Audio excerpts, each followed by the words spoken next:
The shopping season is almost here, but it is not too late to get deals from Amazon.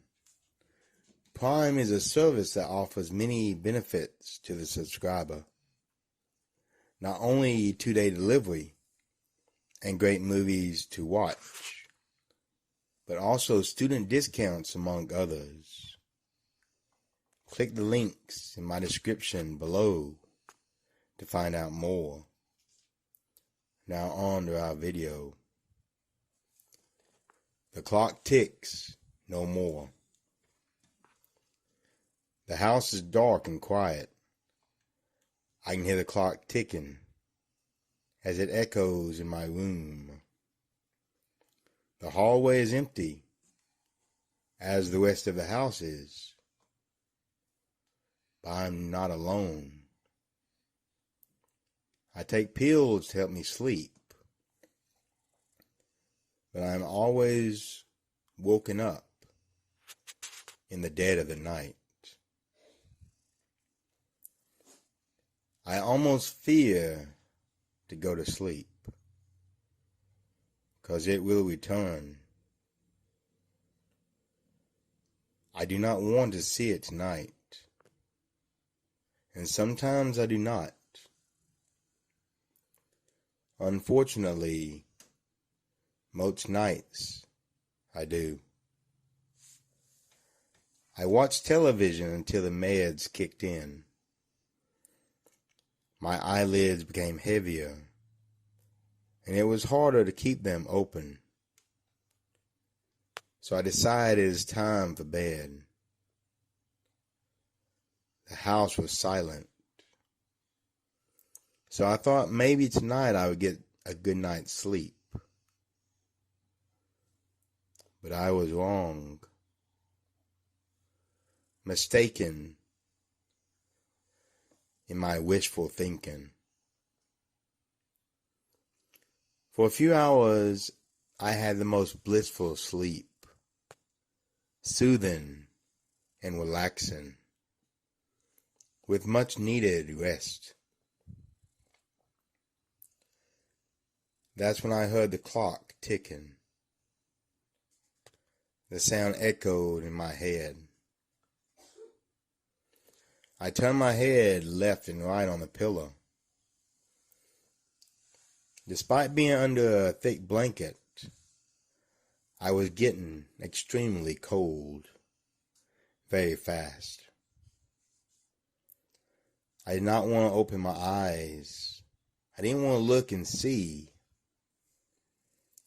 But when I did open them, my eyes moved to the corner farthest from me, and I saw it. My body froze. My pulse raced, and I knew a good night's sleep was not going to happen tonight. The black mass was unformed, but that would soon change. I could feel it moving to the foot of my bed. With the moonlight shining through my window, I saw a long black arm reach over the frame. It made no noise. In fact, the only noise I could hear was that damn clock still ticking. Afraid and unable to move, scream, or even cry, all I could do was watch and wait. As another claw appeared, followed by two long black arms. Soon more legs would appear. They were hairy, thin, and all of them ended in claws. The body was a huge black spider, like a black widow, but the face was different. It wasn't a spider at all. In fact, the upper torso raised up a little off the ground. And what I was looking at had a body mix between a spider and a praying mantis, with a face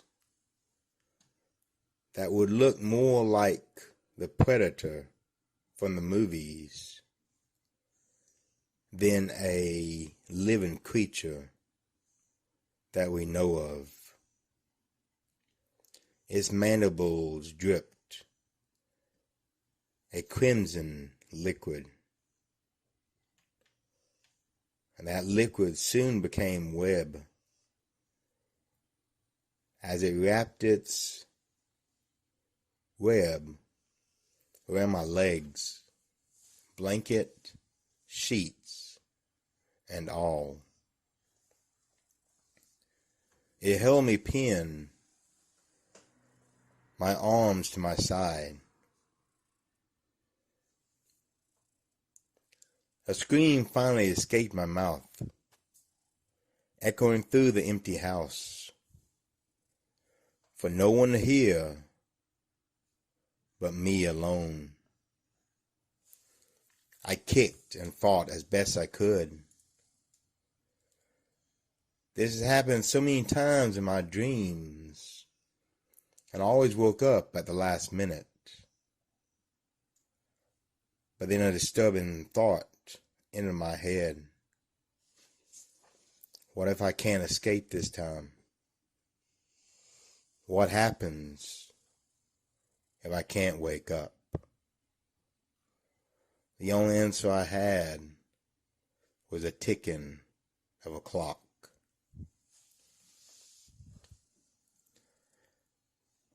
The creature is almost done now. I continue to fight and squirm, but it's useless. It looks me in the eye. Its weird triangle head moving and studying me. Those mandibles reach for my tender, exposed neck. I swallow and noticed something peculiar has never happened to me before. The room is silent. That clock has finally stopped ticking. And with that last thought, I said farewell as her mandibles pierced my neck, and all was black.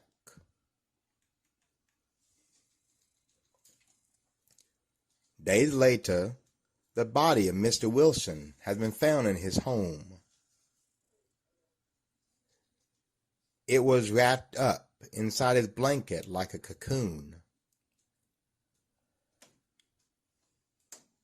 The reason for death was a heart attack that happened to the poor man in the middle of the night. Time of death was discovered to be 2:50 in the morning. Surprisingly, that is the same time an old clock beside his bed had stopped working. And as news at 10 o'clock. Good evening.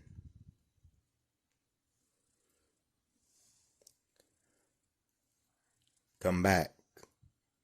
And remember, you are always welcome here in the Shadowland.